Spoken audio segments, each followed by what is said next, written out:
नमस्कार. आज महाराष्ट्रातील प्रत्येक घराघरात अगदी तरुणांच्या पासून आबालवृद्धांच्यापर्यंत सर्वांना माहीत असणारं एक निसर्गोपचारातलं तज्ज्ञ नाव म्हणजे श्री स्वागतजी तोडकर. स्वागतजी तोडकर साहेबांना तुम्ही सर्वजण यूट्यूबवरती सगळ्यावरती बघता, प्रसारमाध्यमांच्यावरती त्यांचे अतिशय चांगल्या घरगुती उपायांचे या ठिकाणी आपण प्रत्येक फॉर्म्युले बघत असतो आणि त्यातून आपल्याला एका आजारावरती अनेक उपचार पद्धती आपल्याला पाहायला मिळतात. अशा स्वागतजी साहेबांना भेटणं फार मुश्किल आहे. बरेच जण त्यांची भेट घेणं, परंतु आज ते त्यांच्या राहत्या गावी म्हणजे जन्मगावी आले होते. त्यांना आम्ही विनंती केली की साहेब आम्हाला तुमचा थोडा वेळ द्या, आम्हाला तुम्हाला थोडंसं भेटायचं आहे, काही आम्हाला चर्चा करायची आहे, आम्हाला त्याबद्दल माहिती द्यावी. अशा पद्धतीनं आम्ही या ठिकाणी त्यांना बोलवलेलं आहे. त्यांनी मोठं मन करून आम्हाला ही भेट दिलेली आहे आणि आम्हाला ते या निसर्गाच्या सानिध्यात घेऊन आलेले आहेत. तर आता तुम्ही सर्वच जण साहेबांना ओळखतात. साहेब नमस्कार. आज आपण या ठिकाणी आलात आणि आम्हाला थोडा वेळ दिला, त्याबद्दल तुमचे आम्ही आभार मानतो. तुम्हाला भेटणं फार म्हणजे कठीण काम आहे, कारण तुमचं शेड्यूल एवढं बिझी आहे की शक्य होत नाही प्रत्येक ठिकाणी तुम्हाला भेटणं. परंतु आज या तुमच्या जन्मगावी आलात असं समजलं म्हणून आम्ही या ठिकाणी आलो. तुम्ही त्यातून आम्हाला थोडासा वेळ दिलात, त्याबद्दल आम्ही पुन्हा एकदा तुमचे आभार मानतो. साहेब, हा जो वटवृक्ष तुम्ही निर्माण केलेला आहे घरगुती उपायांचा, घरगुती उपचारांचा, हा काही एका दिवसात तुम्ही सहज शक्य केलेला नाही. मग इतक्या दिवसामध्ये हे सगळ्या गोष्टी पारंपरिक पद्धतीने चाललेल्याच होत्या, परंतु त्याला एक महत्त्व आहे हे तुम्ही पटवून दिलत लोकांना आणि मग त्यावरती असे असंख्य लोक त्यावरती उपचार करून बरे झालेले आहेत. मला तर वाटते तुमचे 7 ते 8 लाख पेशंट्स असतील जे आजपर्यंत तुमच्याकडून तपासून गेलेले आहेत. अनेक लोकांनी आपल्याला त्याचा रिव्ह्यू दिलेला आहे की हा उपाय केल्यानंतर मला बरं वाटलेलं आहे. ही जी पद्धत आहे ही आपण आपल्या आजी आजोबा पणजोबा यांच्याकडून घेतली. साहेब खूप छान बोललात. कसं आहे, राहणंच खेडेगावातलं, भाषेवरून सुद्धा लक्षात येतं माझं बोलणं अजूनही खेडेगावातलं आहे, कोल्हापुरी टोन आहे. आणि तसं जर बघितलं, आज तुम्ही म्हणतात निसर्गाच्या सानिध्यात, माझ्या इथं माझ्या गावाच्या भोवतीनं बघितलं तर सगळा निसर्गच आहे, खूप सारा निसर्ग. आणि त्या निसर्गातून मिळणाऱ्या सगळ्या वनस्पती ह्या कसं असतं की मानवी आरोग्यासाठी ह्या निसर्गानं भरपूर काही दिलेलं आहे. पण काय झालंय की काळाच्या ओघात आपण ते सगळं विसरत गेलोय. बरेच लोक, आता तुम्ही पण म्हटलात मला की तुम्ही वटवृक्ष अगोदरच लावला होता. वटवृक्ष हा आपल्या पूर्वीच्या लोकांनी ग्रंथांच्या माध्यमातून अगोदरच खूप मोठा वटवृक्ष लावला होता. मी फक्त त्याच्या खालची साफसफाई करण्याचा प्रयत्न केलाय आणि लोकांच्यापर्यंत ते सांगण्याचा प्रयत्न केलाय की ह्या वटवृक्षाची सावली किती चांगली आहे, म्हणजेच निसर्गातून मिळणाऱ्या वनस्पती ह्या किती चांगल्या आहेत, किती शुद्ध आहेत, हे मानवी आरोग्यासाठी किती महत्वाचे आहेत हे सांगण्याचा प्रयत्न केला. आणि मी प्रामाणिकपणे काम करतो म्हणून तर निसर्ग मला साथ देतो. आणि निसर्गाच्या ज्या पद्धतीनं आज बघा की स्वतः औरंगजेब सुद्धा एकदा म्हणाले की हे सह्याद्रीच्या दऱ्याखोऱ्या आणि हा निसर्ग, हा पाऊस छत्रपती शिवाजी महाराजांना जणू काय साथच देतो. तसंच मीही थोडासा, मग त्यांच्या इतकं नाही, पण मी त्या पद्धतीनं, मी माझ्या पद्धतीनं मी लोकांच्यापर्यंत माझ्या ह्या निसर्गातून मिळणाऱ्या वनस्पतींचा फायदा लोकांना काय होतो हे सांगण्याचा मी नेहमी प्रयत्न करत असतो. घरगुती उपाय सांगण्याचा प्रयत्न करत असतो. लोकांनी हे ऐकावं आणि लोकांनी हे करावं ही माझी खूप तळमळ असते. खरं सांगायचं तर या गोष्टींसाठी तसं विचार करायला गेलं तर मला वाटतं की आपल्या डोक्यामध्ये जास्त आजार भरलेले असतात. प्रत्येकाला वाटते मला काय झालं तर काय करायचं. अहो, त्यासाठी घरगुती उपाय पूर्वीच्या लोकांनी दिलेले आहेत, खूप सारे उपाय दिलेले आहेत. हे तुम्ही केले पाहिजेत, करत राहिला पाहिजेत. निसर्ग हा तुमचा आमचा सगळ्यांचा आहे. आज तुम्ही जे जिवंत आहात ह्याला कारण फक्त निसर्ग आहे. हा निसर्ग तुम्हाला ऑक्सिजन देतो म्हणून आज तुम्ही जिवंत आहात, मी जिवंत आहे. हे ना जर समजा निसर्गाने ठरवलंय की एक जास्त राहू दे, एक 10 मिनिटं आपण ऑक्सिजनच सोडायचं नाही तर पृथ्वी सगळी ऱ्हास पावून जाईल, कोणीही जिवंत राहणार नाही. तर अशा पद्धतीनं विचार करण्यासारख्या ह्या गोष्टी आहेत. निसर्ग आपल्याला पदोपदी जाणवून देतोय की मी तुमच्या सोबत आहे, पण आपल्यालाच मात्र आज खात्री नाही की निसर्ग आपल्या सोबत आहे की नाही. आणि त्याच्यावरती अविश्वास दावल्यामुळं सुद्धा अकाळी पाऊस पडायला आता जास्त लागलेला आहे. आणि मग काय करतो की निसर्गाची आपण काळजी नाही घेतली तर मग तो कधी कधी कोविड पण निर्माण करतो खरं तर. मग ह्या जर गोष्टींपासून आपल्याला लांब राहायचं असेल, टाळायचं असेल आणि आपलं आरोग्याने आपलं आयुष्य जर आपल्याला सुंदर बनवायचं असेल तर पूर्वी बघा 100 वर्ष लोक जगायची, निरोगी आयुष्य असायचं लोकांचं. पण आज जर बघितलं तर मला वाटतं की 80% लोक हे आजारीच आहेत. कोणत्या ना कोणत्या कारणाने, कोणत्या ना कोणत्या प्रकारे त्रस्त हे आहेतच. ह्यात सगळ्यात मोठं कारण आहे ते टेन्शन खूप घेतात लोक कुठल्याही गोष्टीचं. अहो कशासाठी टेन्शन? आयुष्य ठरलंय तितकंच आहे. तुम्हाला एकही मिनिट एक्स्ट्रा नाही किंवा एकही मिनिट कमी नाही. जे ठरलेलं आयुष्य आहे तेवढंच तुम्हाला आहे. त्याच्यापेक्षा कमी जास्त काही मिळत नसतानाही आपण जो खटाटोप करतो, जीवन जगण्यापाठीमागचा खटाटोप असावा, मृत्यूपासून लांब पळण्यासाठी कोणताही खटाटोप नसावा. उलट ह्या पृथ्वीवरून जेवढ्या लवकर जाईल तेवढं पुण्यवान समजतात आणि ह्या पृथ्वीवरती अंथरुणाला खिळून जितके दिवस राहाल तितकं तुम्हाला पापी समजतात. काय ते आपण स्वतः ठरवायचं असतं. माय बापू, मी तुम्हाला हात जोडून विनंती करतो, निसर्ग माना, निसर्ग जाणा. निसर्गासारखा देणगीदार दुसरा कुणी नाही. निसर्गातून साध्या साध्या गोष्टी असतात. आज साध्या साध्या उदाहरणातून आपण बघू शकतो. लहान मुलाला आपण रडायला लागलं की मोबाईल देतो बघा. त्याचे म्हणजे त्याच्या डोळ्यांची काळजी सोडून देतो, त्याच्या विचारांची, त्याच्या मेंदूची काळजी सोडून देतो. काय होतं की ह्यातून काय झालेलं आहे की आज बघायला गेलं तर तसं माणसांच्या मध्ये विकृती खूप वाढत चाललेली आहे. म्हणजे प्रत्येकाला असं वाटतंय ना, मीच शहाणा आहे, मला येतंय ते कुणाला येत नाही, माझ्यासारखा मोठा कोणच नाही. प्रत्येकाला वाटतंय की माझं कौतुक करावं, प्रत्येकाला वाटतंय की मी मोठा, प्रत्येकाला वाटतंय की मला लोकांनी कौतुक करावं आणि मला शहाणा म्हणावा. पण खरं सांगू का, तुम्हाला शहाणं म्हणायला ठीक आहे, तुम्ही शहाणे आहात, तुम्ही हुशार आहात, पण तुमच्यापेक्षाही हुशार इथं निसर्ग आहे, तुमच्यापेक्षाही देणगीदार इथं निसर्ग आहे. म्हटलं ना, ह्याला नाही मांडलं तर हा मग कोविड आणतो बघा. तर अशा पद्धतीची पुन्हा अजून कुठली तर लाट यायच्या अगोदर तुम्ही काळजी घ्या. आज लहान मुलांना मोबाईल दिला जातो, आज लहान मुलांच्या मेंदूचा विचार केला जात नाही.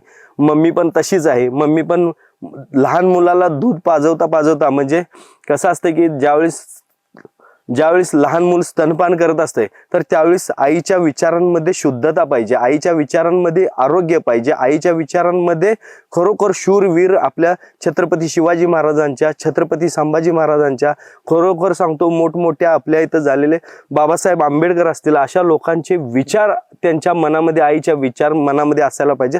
तर त्या दुधातून त्या मुलाला म्हणजे पावित्र्य मिळू शकते, त्या मुलाला खरोखर खूप महानता मिळू शकते.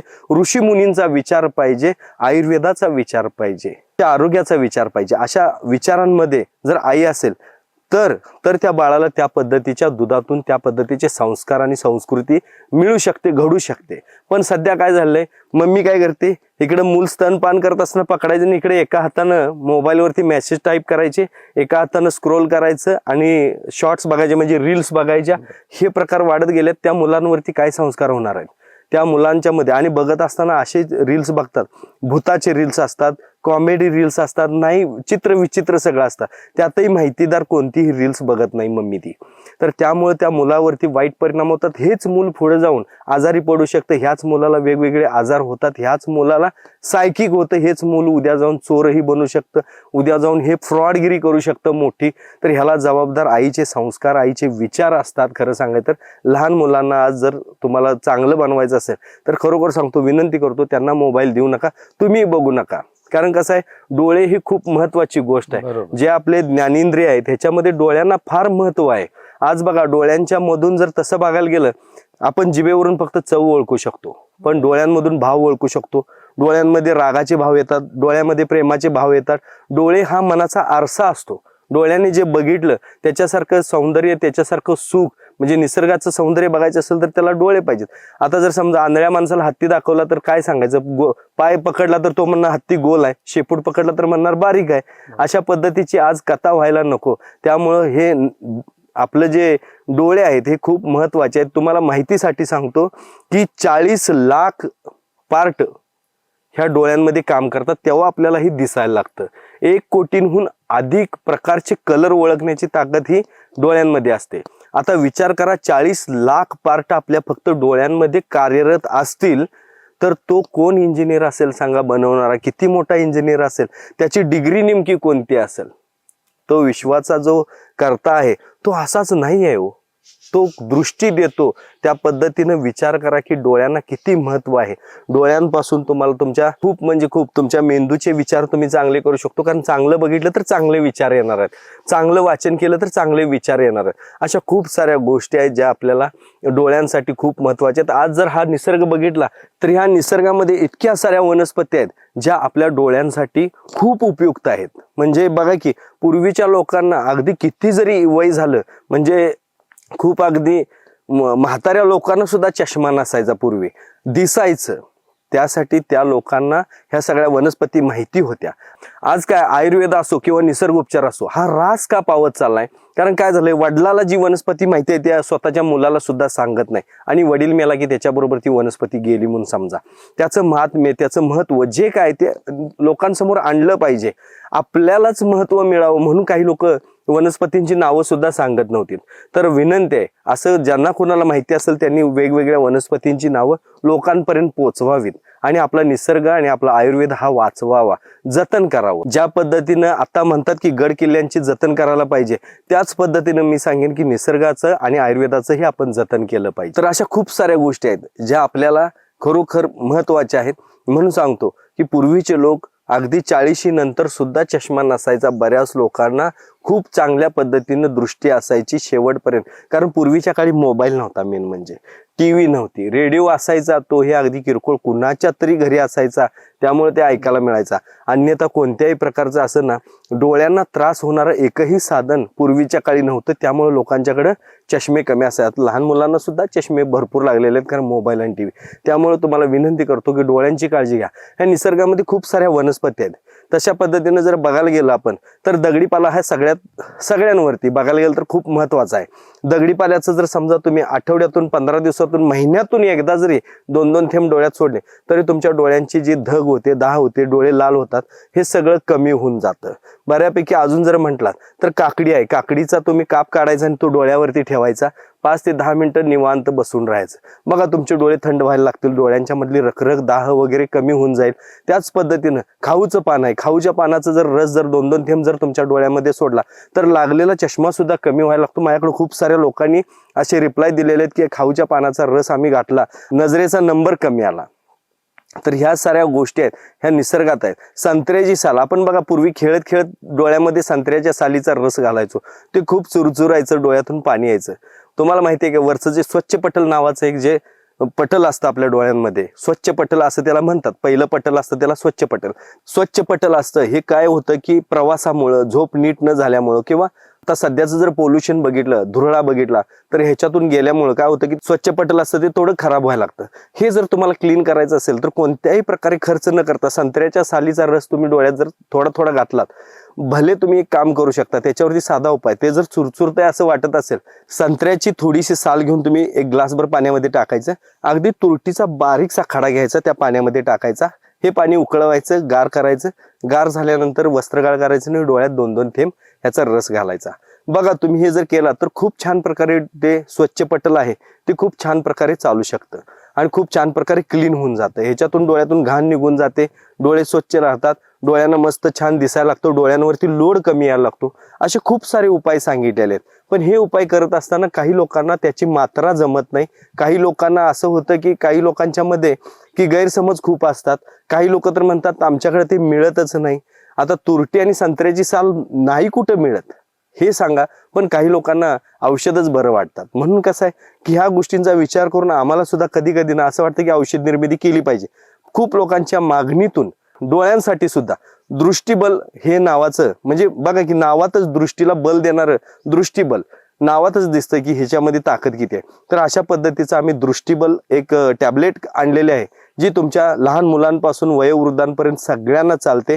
डोळ्यांची काळजी घेण्यासाठी, डोळ्यांच्या मध्ये होणारे विकार म्हणजे डोळे लाल होणे, डोळ्यांना जळजळणे, डोळे चिकटणे, म्हणजे पापण्या चिकटतात बघा, घाण येते डोळ्यातून. बऱ्याच लोकांना डोळ्यामध्ये वेगवेगळ्या प्रकारचे आजार होणे, डोळे सुजणे, डोळ्यांना सूज येणे किंवा कचरा जाऊन खराब होणे, किंवा बऱ्यापैकी जर म्हटलं तुम्हाला तर बऱ्याच लोकांना काचबिंदू, मोतीबिंदू अशा आजारांना सुद्धा बळी पडावं लागतं. शुगरच्या पेशंटना तरी ब्लर दिसायला लागतं बरेचदा. कधी कधी ब्लर दिसतं, कधी कधी चांगलं दिसतं. म्हणजे ह्याचा अर्थ आहे की डोळ्यांच्या नसा तुमच्या कमजोर होत चाललेल्या आहेत. दृष्टी कमी व्हायला लागली तरी सुद्धा तुमच्या डोळ्यांच्या नसा कमजोर होणार आहेत, हेही तुम्ही समजून घ्यायला पाहिजे. तर अशा पद्धतीचं जे काय आहे तर ह्या सगळ्यांवरती म्हणजे डोळ्यांच्या नसांपासून ते सगळ्या गोष्टींवरती म्हणजे 40 लाख जे पार्ट काम करतात ह्या सगळ्यांसाठी मिळून एक छानसा असा आम्ही एक उपाय आणलेला आहे, ज्याला दृष्टीबल असं नाव दिलेलं आहे. म्हणजे आपल्या दृष्टीला बल देण्यासाठीचं हे दृष्टीबल आहे. ह्याच्यामध्ये खूप सारी ताकद आहे. खूप साऱ्या वेगवेगळ्या पद्धतीच्या आम्ही नॅचरल वनस्पती आणि नॅचरल ह्याच्यात ना काही घटक वापरलेले आहेत, ज्याला आपण खनिजे वगैरे म्हणू शकतो. तर अशा खनिजांचा सुद्धा आम्ही ह्याच्यात उपयोग केलेला आहे, ज्या डोळ्यांसाठी खूप गरजेचे आहेत. तर अशा खनिजांचा उपयोग करून आम्ही हे दृष्टीबल नावाचं एक टॅबलेट तयार केलेलं आहे. हे ज्यांना त्रास आहे त्यांनी सकाळी एक आणि संध्याकाळी एक घ्यायचा आहे. बस हळूहळू करून सगळा त्रास कमी व्हायला लागेल. आणि ज्यांना त्रास नाही त्यांनी रोज एक सकाळी गोळी घ्यायची. बस एक टॅबलेट रोज घेतली तुमचे डोळे छान राहतात.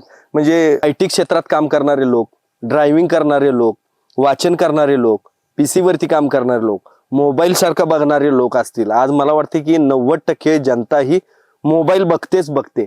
तर ह्या सगळ्यांना दृष्टीबल ह्या टॅबलेटची खरंच आवश्यकता आहे.